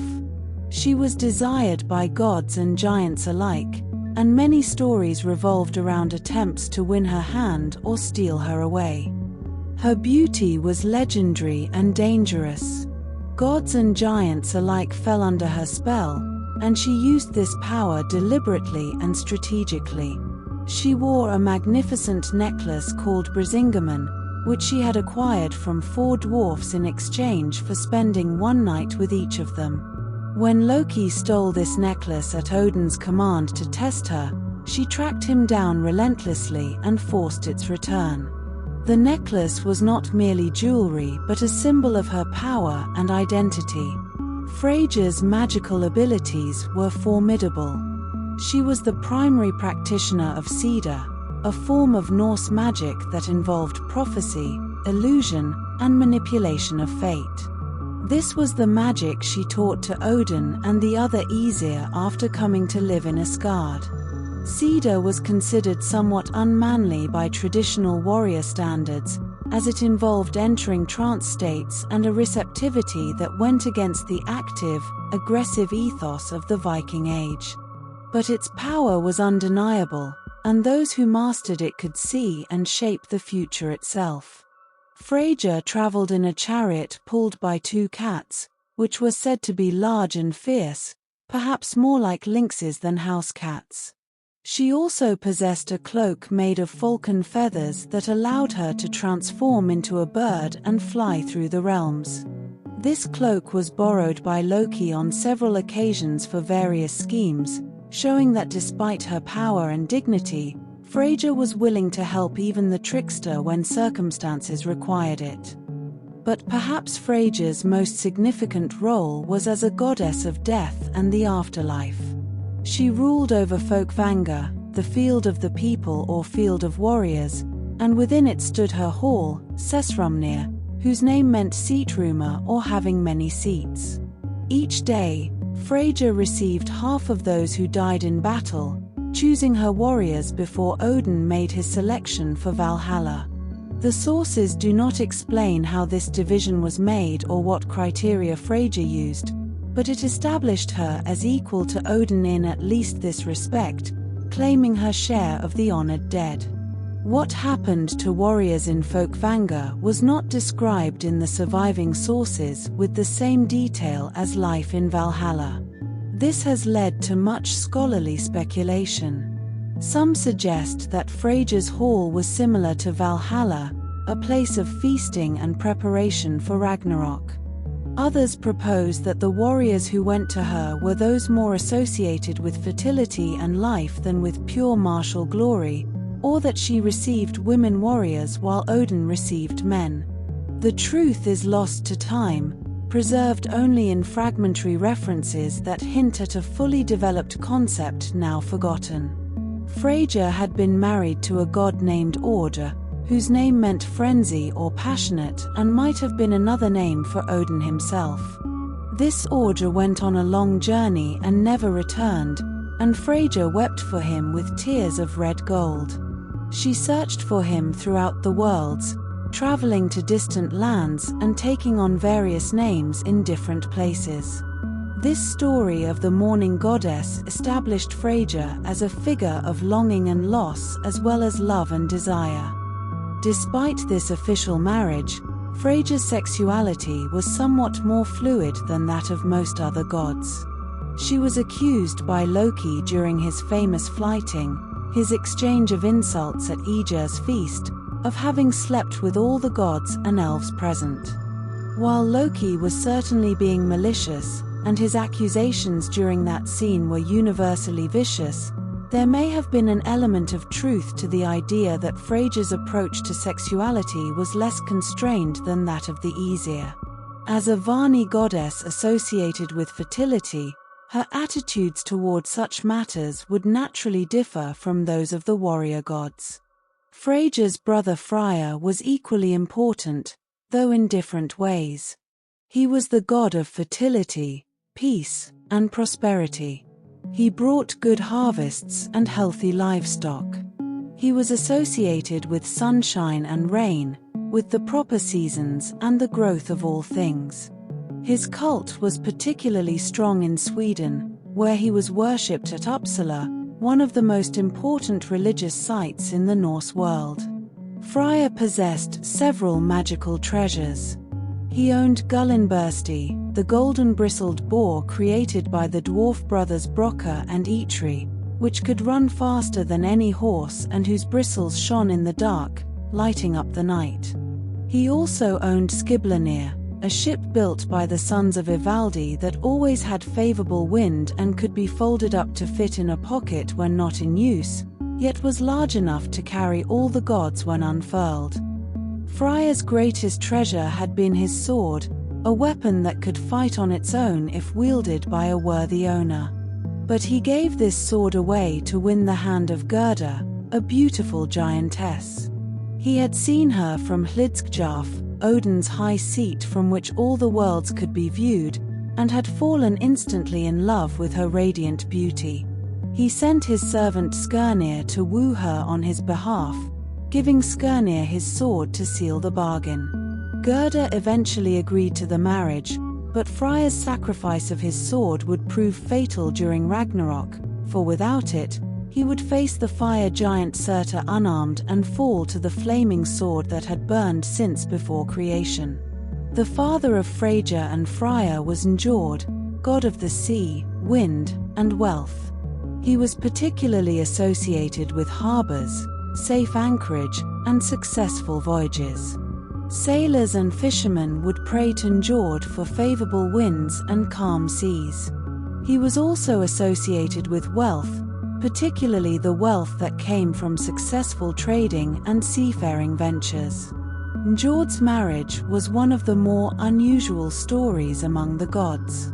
After the Æsirvani War, he married Skadi, a giantess who had come to Asgard seeking compensation for the gods' killing of her father, Thiazi. The gods agreed to pay her Wergild, the compensation for death, and also offered to let her choose a husband from among them. However, she had to make her choice based only on seeing their feet, the rest of them hidden behind a screen. Skadi hoped to choose Balder, the most beautiful of the gods, but she instead selected the feet belonging to Njord, which were beautiful and clean from his time in the sea. The marriage was troubled from the start due to an irreconcilable difference in preferences. Skadi loved the mountains, the home of her father, with its wolves and snow and high peaks. Njord loved the sea, with its harbors and ships and rolling waves. They tried to compromise, spending 9 nights in Skadi's mountain home of Thrymheim and 9 nights in Njord's sea hall of Noton. But neither could bear the other's preferred dwelling. In the mountains, Njord complained that he could not sleep for the howling of wolves, which he found much worse than the song of swans he was used to by the sea. Skadi, meanwhile, found the crying of seabirds unbearable and could not rest in Noton. Eventually, they separated, each returning to their preferred home. Despite this failed marriage, both remained on good terms with the other gods. The Vani represented a different aspect of divinity than the Æsir. Where the Æsir were concerned with war, governance, law, and social order, the Vani represented the forces of nature, fertility, prosperity, and magic. They were older in some ways, more connected to the earth and its cycles, less concerned with hierarchy and structure. The integration of these two groups after their war created a more complete pantheon, combining martial prowess with natural bounty, law with magic, structure with fertility. This synthesis was crucial to the Norse understanding of the divine. The gods were not simply warriors preparing for a final battle, though that aspect was certainly present and important. They were also bringers of harvest, protectors of voyages, sources of love and desire, masters of magic, and guarantors of prosperity. The Vani brought these aspects to the fore, ensuring that the Norse pantheon represented all aspects of life, not just its violent and martial elements. Freyja's importance in particular cannot be overstated. She was invoked for love, for magic, for protection in battle, for prosperity. Her name appears in numerous place names across Scandinavia, suggesting widespread worship. She received sacrifices and prayers from people of all social classes.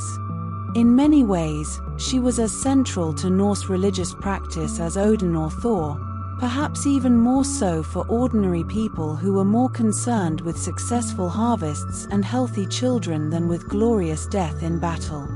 The Vani also represented a different attitude toward fate than the Æsir. While Odin sought desperately to know and perhaps change the future through his quest for wisdom, and while the Æsir generally accepted fate while striving against it, The Varnisida magic actually worked to see and shape destiny.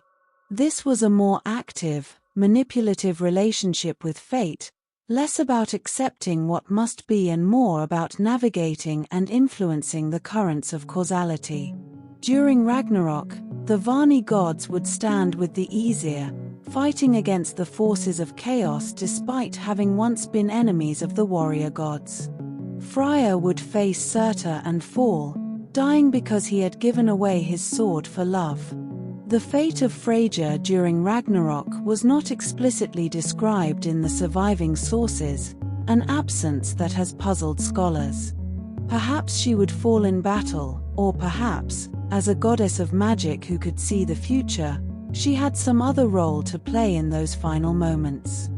Among all the gods in Asgard, none was more beloved than Balder.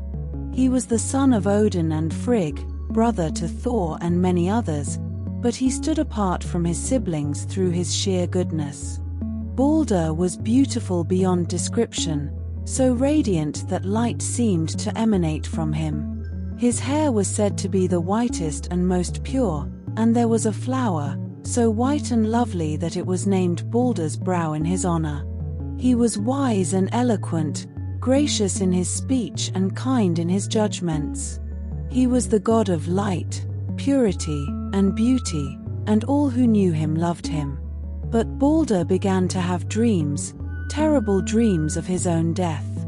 Night after night, these visions troubled him, growing more vivid and more dire. He saw his own ending coming, though the details remained unclear.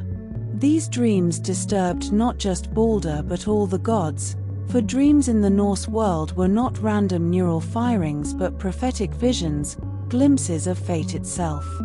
If Balder dreamed of his death, it meant his death was written in the threads of fate that the Norns wove beneath Yggdrasil. Frigg, Balder's mother and Odin's wife, refused to accept this. She set out on a journey throughout all the 9 realms, traveling to every corner of creation. From everything she encountered, she extracted an oath that it would not harm her son. She spoke to fire and water, to metal and stone, to all manner of beasts and birds, to diseases and poisons, to wood and plants. Everything she asked gave its oath willingly, for all things loved Balder. When Frigg returned to Asgard, the gods decided to test these oaths. They gathered in the courtyard and began to throw things at Balder, safe weapons, stones, arrows, swords. Nothing could harm him. Everything bounced off harmlessly or veered away before striking. This became a game, a source of amusement, proof that Balder was now invulnerable. The gods laughed as they threw increasingly dangerous objects at the shining god, who stood unharmed in their midst, smiling at their play.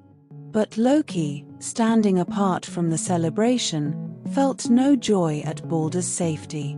Perhaps he was jealous of the love everyone felt for Balder, love that had never been directed toward the trickster. Perhaps he simply could not bear the thought of something being truly safe and good in a cosmos he knew was doomed. Whatever his motivation, Loki decided to find a weakness in Frigg's protection. He disguised himself as an old woman and went to Frigg's hall, Fensalir.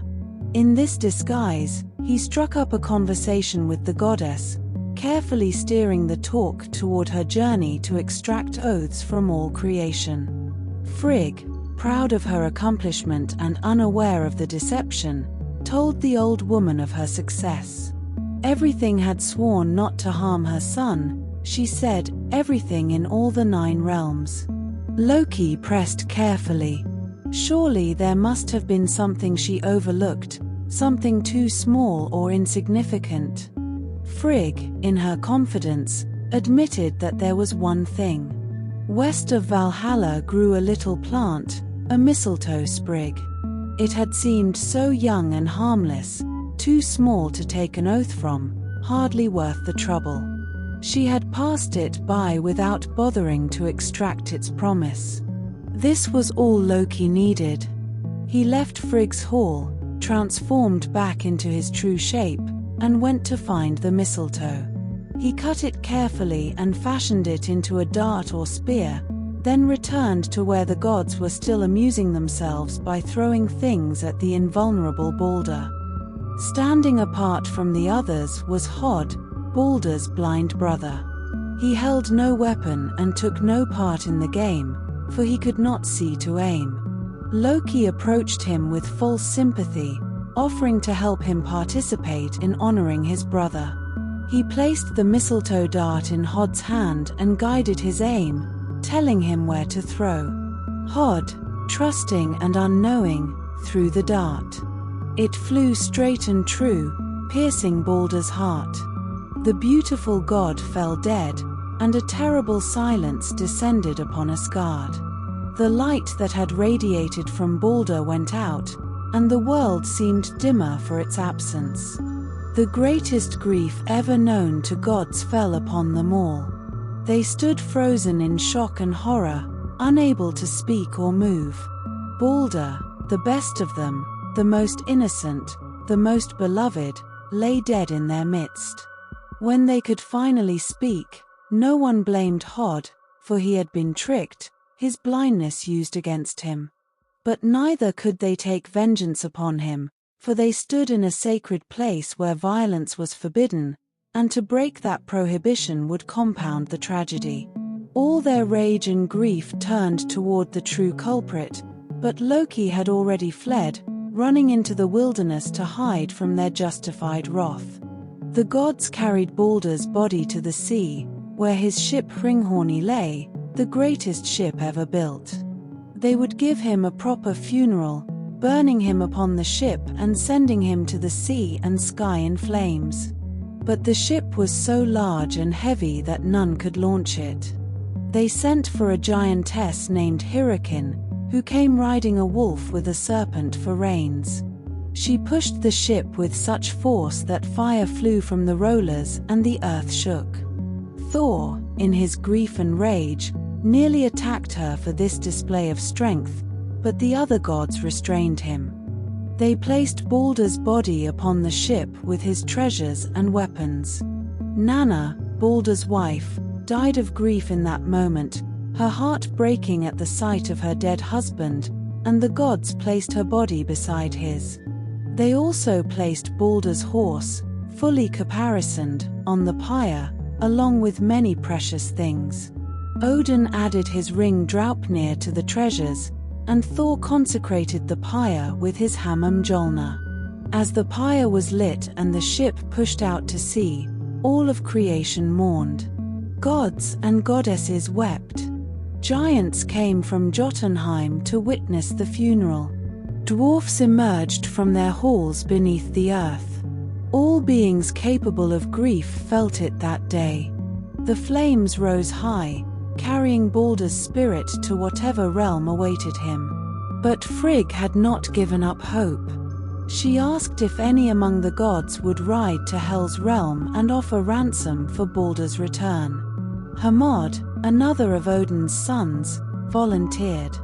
He mounted Sleipnir, the only horse capable of the journey, and rode for 9 days and nights through dark valleys until he reached the river Gijor, which formed the boundary of Hel's realm. He crossed the bridge there, golden and covered with bright gold, and was challenged by the maiden Modgud who guarded it.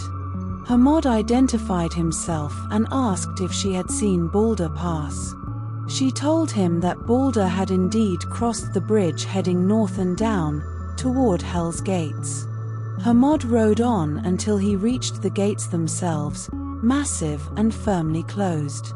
Sleipnir jumped over them easily, for no barrier could hold Odin's steed, and Hermod entered Hel's hall.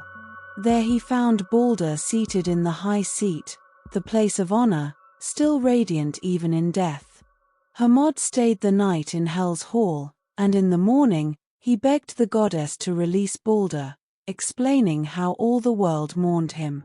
Hel listened to his plea, and then she made her pronouncement.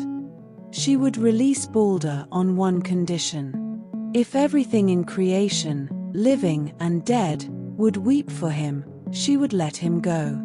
But if even one thing refused to weep, she would keep him. It seemed an easy condition, for all things loved Balder, but Hel's conditions always had teeth. Hermod returned to Asgard with this news, and the gods immediately sent messengers throughout all the worlds. They asked everything they found to weep for Balder, and everything did. People wept, animals wept, the earth wept, stones wept, trees wept, all metals wept, just as they all weep with dew when they come out of frost into warmth. Everything mourned the dead god, and it seemed that Balder would indeed return. But as the messengers returned, they encountered a giantess sitting in a cave. Her name was Thok, and when asked to weep for Balder, she refused. "Thok will weep dry tears for Balder's funeral," she said mockingly. "I got no good from him, living or dead. Let Hel hold what she has." The messengers returned with this news, and hope died. Balder would remain in Hel's realm until Ragnarok and beyond. And though no one could prove it, all suspected that Thok had been Loki in disguise, ensuring that his crime would be permanent, that the best of the gods would stay dead, that the grief he had caused would never heal. This suspicion soon turned to certainty, and the gods hunted Loki down. They found him hiding in the wilderness and bound him as has been described, with his son's entrails turned to iron, a serpent dripping venom on his face, his faithful wife Sigyn catching the poison in a bowl.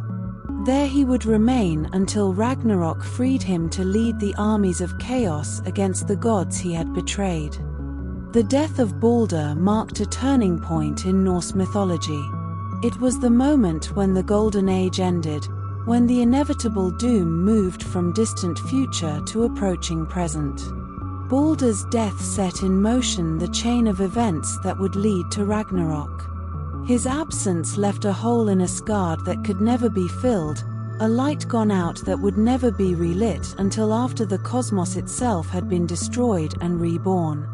There was prophecy that Balder would return after Ragnarok, emerging from Hel's realm to live in the new world that would grow from the ruins of the old. He would be there to greet the few survivors and to help build what came next. But this was cold comfort to those who loved him in the present, who had to endure the ages until that rebirth without his presence, knowing that his death had been unnecessary, a crime born of jealousy and spite, and that they were powerless to reverse it. The death of Balder also revealed something crucial about the nature of the Norse cosmos. Even the gods, with all their power and wisdom, could not prevent tragedy. Frigg had tried, seeking oaths from all creation, and had failed due to one small oversight. Odin had known through his wisdom that doom was coming, but knowledge did not bring the power to prevent it. The Norns had woven what they had woven, and even divine will could not unweave fate's threads. This was the dark heart of Norse mythology, the understanding that tragedy was inevitable, that even the best and most beloved could fall, that doom came for everyone eventually, gods and mortals alike. But it was also a call to live with courage and integrity despite this knowledge, to love and create and fight even when the outcome was already written, to be like Balder, good and beautiful and kind, even in a cosmos that would eventually destroy all such goodness. Everything in Norse mythology pointed toward one inevitable event, the ending of all things called Ragnarok. The word meant fate of the gods or twilight of the gods, and it described not merely a battle but the complete destruction of the cosmos as it existed, the death of gods and the breaking of the world. It was not a question of if Ragnarok would come but when, for the Norns had woven it into the fabric of fate from the beginning. The signs of Ragnarok's approach would be unmistakable. First would come the death of Balder, which had already occurred. The next sign would be the binding of Loki, also accomplished. But then would come signs that had not yet manifested in the mythic present, harbingers of the final days. There would come 3 years of terrible winters with no summer between them, a period called Fimbulwinter, the Great Winter. Snow would fall from all directions, fierce winds would blow constantly, and the sun would provide no warmth. The cold would kill crops and animals, and starvation would spread across Midgard. In their desperation and suffering, humans would abandon their morality. Brothers would kill brothers, fathers and sons would fight, all family bonds would break. This was called the Age of Axes and Swords, the Age of Shattered Shields, the Age of Wind and Wolf. During this time, 2 wolves that had chased the sun and moon since the beginning of time would finally catch their prey. Skoll would devour the sun, and Hati would consume the moon. The stars would disappear from the sky, and darkness would cover the world. This was not the darkness of normal night, but an absolute darkness, the absence of all light. The earth itself would begin to shake with terrible earthquakes. Mountains would crumble, cliffs would collapse, and every bond and fetter would break. Fenrir the wolf, bound since ancient days with the magical ribbon Gleipnir, would finally tear himself free. His jaws would gape wide, the lower one reaching to the earth and the upper one to the sky. His eyes would burn with fire, and flames would leap from his nostrils. Jormungandr, the world serpent, would emerge from the ocean, releasing the tail it had held in its mouth since Odin cast it into the sea. It would thrash onto the land, causing tidal waves that would flood the earth. The serpent's venom would poison the sky and sea, and as it moved, the earth would writhe beneath it. In his bonds, Loki would break free as all chains and prisons failed. He would go to a shore where a ship called Naglfar waited, a vessel built entirely from the finger and toenails of dead men. This ship had been building for ages, growing larger with each death, and now it was complete. Loki would take command of this ship, and it would be filled with the inhabitants of Hel's realm, the vast army of the Dishonored dead. From Muspelheim would come Surtur and the sons of Muspel, beings of pure fire riding across Bifrost, the Rainbow Bridge, which would shatter under their weight and flame. Heimdall, the watchman of the gods who stood eternal guard at Bifrost, would see these enemies approaching. He would sound his horn, Galaharhorn, a blast so loud it would be heard throughout all the 9 realms. This sound would be the final warning, the signal that Ragnarok had truly begun. The gods would wake from whatever peace they had known and arm themselves for the final battle. The Einherjar, all the chosen warriors who had been feasting and training in Valhalla since their deaths, would take up their weapons and march out of the great hall's many doors, 800 warriors marching abreast through each of the 540 doors, creating an army of countless thousands. They would join the gods on the plain called Vigrid, a vast battlefield that stretched 100 leagues in every direction. Odin would arm himself with his spear Gungnir and his golden helmet, his wisdom and his courage. He would lead the Einherjar against the forces of chaos, the All-Father at the head of his army, fighting to defend the world he had helped create from Ymir's body so long ago. Beside him would ride his sons and the other gods, each preparing to face the specific enemy fate had assigned to them. Thor would confront Jormungandr one final time. Their enmity had been building since the world serpent was first cast into the ocean, through their previous encounters, fishing and challenges and mutual hatred. Now they would settle things permanently. Thor would strike the serpent with Mjolnir, his mighty hammer that had shattered so many giant skulls. He would crush the serpent's head, killing the monster that had threatened the world since the beginning of time. But even as Jormungandr died, it would exhale its venom in a poisonous cloud. Thor would manage to stagger 9 steps away from the serpent's corpse before the poison overcame him, and the defender of Midgard would fall dead, victorious but slain by his victory. Odin would face Fenrir, the great wolf who had been bound so long ago. The All-Father would fight bravely, but the prophecy was clear and unchangeable. Fenrir would swallow Odin whole, devouring the king of the gods. In that moment, Odin's son Vidar would step forward. He was called the Silent God, a figure who had spoken little throughout all the ages but who possessed tremendous strength. He would step on Fenrir's lower jaw, and wearing a special boot that had been made from all the scraps of leather discarded from shoemaking throughout history, he would reach up and tear Fenrir's jaws apart, killing the wolf and avenging his father. Freya would face Surtur, the fire giant who had guarded Muspelheim since before creation. Freya would fight without his sword, having given it away to win Gerda's hand in marriage. This lack would prove fatal.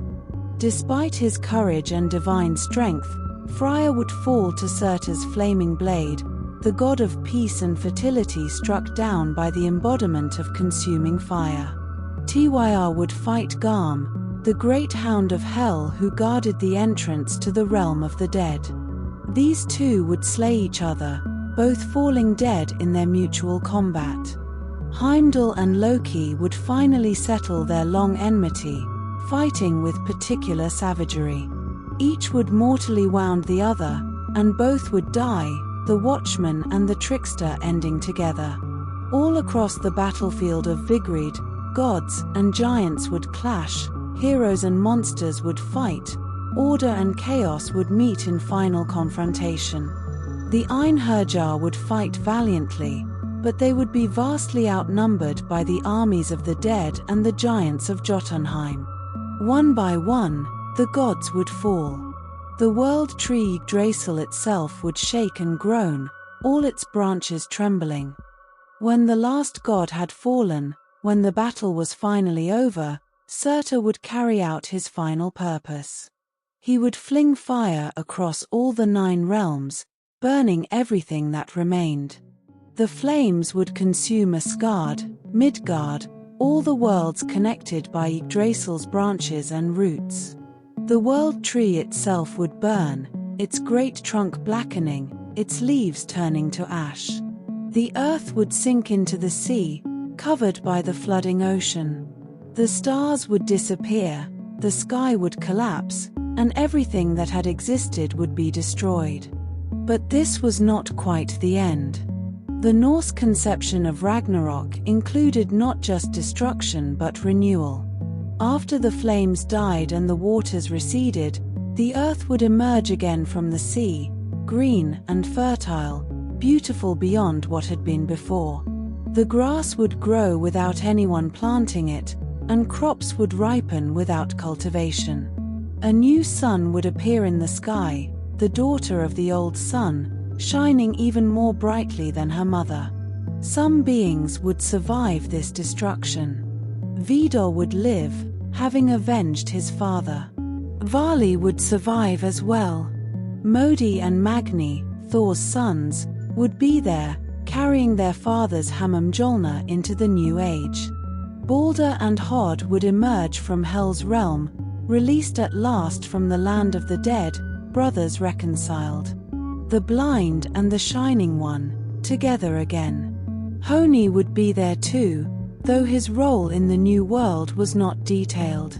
2 humans would also survive, a man and a woman named Elif and Lifthrasir, whose names meant life and eager for life.